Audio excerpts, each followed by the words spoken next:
தென்னிந்தியாவின் மான்செஸ்டர் என்று அழைக்கப்படும் கோயம்புத்தூரின் கலாச்சாரத்தை வெளிப்படுத்தும் வகையில் ஸ்ரீகிருஷ்ணா கல்வி நிறுவனங்கள் சார்பில் விழா வீதி எனும் பிரம்மாண்ட கலை நிகழ்ச்சி நடைபெற்றது. காந்திபுரம் பேருந்து நிலையம் அருகே நடைபெற்ற இந்த நிகழ்ச்சியில் அரங்கேற்றப்பட்ட தப்பாட்டம், மயிலாட்டம் ஆகியவற்றை அமைச்சர் செந்தில் பாலாஜி மற்றும் அரசு அதிகாரிகள் கண்டு ரசித்தனர்.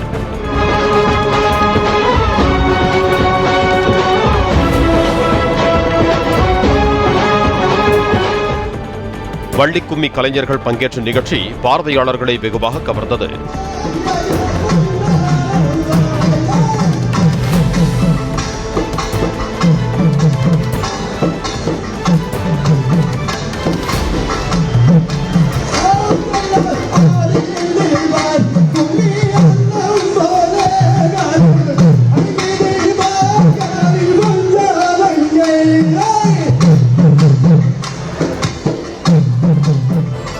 கோவையில் தொழில் செய்து வரும் சீக்கிய சமூகத்தைச் சேர்ந்தவர்கள் பாங்க்ரா நடனமாடி மகிழ்வித்தனர்.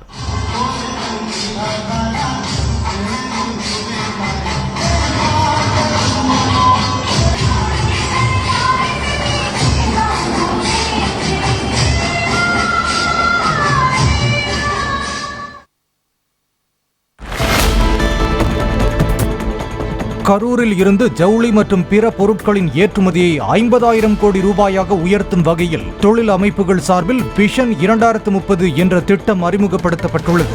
இது தொடர்பாக மாரத்தான் மற்றும் அதிவேக நடை போட்டி நடத்தப்பட்டது. தொடர்ந்து 73 தொழிற்சங்க கூட்டமைப்புகளுடனான கருத்து கூட்டத்தில் அமைச்சர் செந்தில் பாலாஜி பங்கேற்றார்.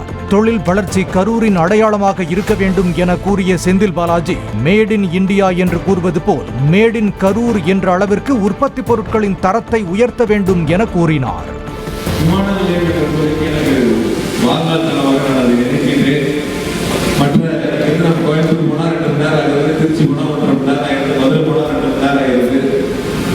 வெளிநாட்டிலிருந்து ஒரு பையன் அழைச்சிட்டு வந்தா கூட கரூருக்கு வந்து நம்முடைய தொழில் நிறுவனங்களை பார்வையிட வேண்டும் என்று சொன்னால் 2 மணி நேரம் கார் பயணம் என்று சொன்னால் அவர் வருவதற்கு சற்று யோசிக்கக்கூடிய சூழல் இருக்கக்கூடிய அந்த நிலையை மாற்றி அமைக்க வேண்டும். Made in India, made in China, made இன் ஜப்பான்லாம் போய் அடுத்து மேட் இன் கரூர் என்ற நிலையை நாம்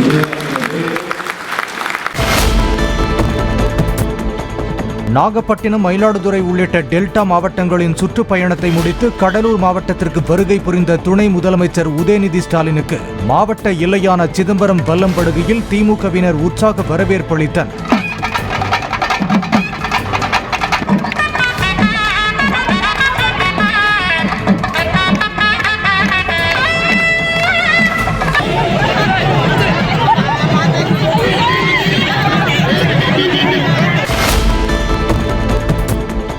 கொடைக்கானலில் வனப்பகுதியை விட்டு வெளியேறிய காட்டெருமை கன்றுக்குட்டியை அதன் தாயுடன் சேர்த்து வைப்பதாக சுமார் 2 கிலோமீட்டர் தூரத்திற்கு மெதுமெதுவாக விரட்டிச் சென்ற வனத்துறையினர் 1 மணி நேர போராட்டத்திற்கு பின் வனப்பகுதிக்குள் பாதுகாப்பாக விட்டனர்.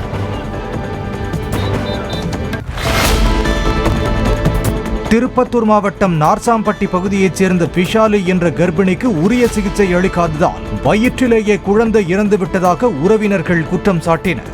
GS மருத்துவமனை முன்பு நின்று கொண்டு குழந்தை உடலை காட்டிய அவர்கள் 10 மாத காலம் கண்காணித்த பெண் மருத்துவர் குழந்தை மரணத்துக்கு உரிய விளக்கம் கொடுக்க தவறியதாக வாதிட்டனர். பிரச்சனை முற்றியதை தொடர்ந்து வருகை தந்த போலீசார் முன்னிலையில் பெண் மருத்துவரிடம் சரமாரி கேள்வி எழுப்பினர்.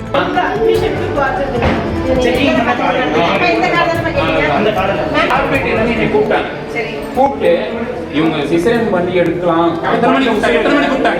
குழந்தை ஹார்ட்பீட் இல்லை, எதனா பண்ணலாம்னு சொன்னாங்க. சொல்றேன், குழந்தை ஹார்ட்பீட் இல்லாத குழந்தை CMC போனா நார்மல் டெலிவரி ஆகுமா?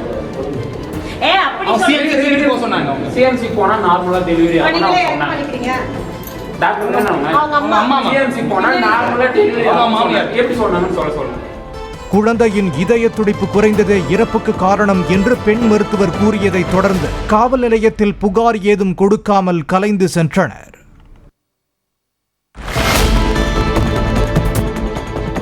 மதுரை மாவட்டம் திருப்பரங்குன்றம் ரயில் நிலையத்தில் ஒதுக்குப்புறமான பகுதியில் விஷம் அருந்தி மயங்கி கிடந்தவரை பயணிகள் உதவியோடு 108 ஆம்புலன்ஸ் ஊழியர்கள் சுமார் 1 கிலோமீட்டர் தூரத்திற்கு ஸ்ட்ரெச்சரில் தூக்கி வந்தனர்.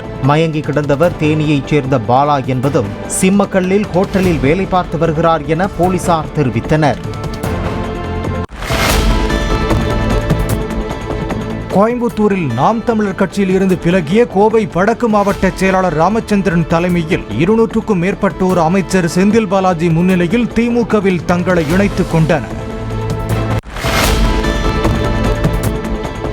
திருவள்ளூர் மாவட்டம் வேப்பம்பட்டில் பாஜக பூத் கமிட்டி நிர்வாகிகள் தேர்தலுக்கான விண்ணப்பம் பெறுவதில் கட்சி நிர்வாகிகள் இருவருக்குள் ஏற்பட்ட வாக்குவாதம் தகராறாக மாறி பரஸ்பரம் தாக்கிக் கொண்டதில் ஒருவருக்கு மூக்கு உடைந்தது.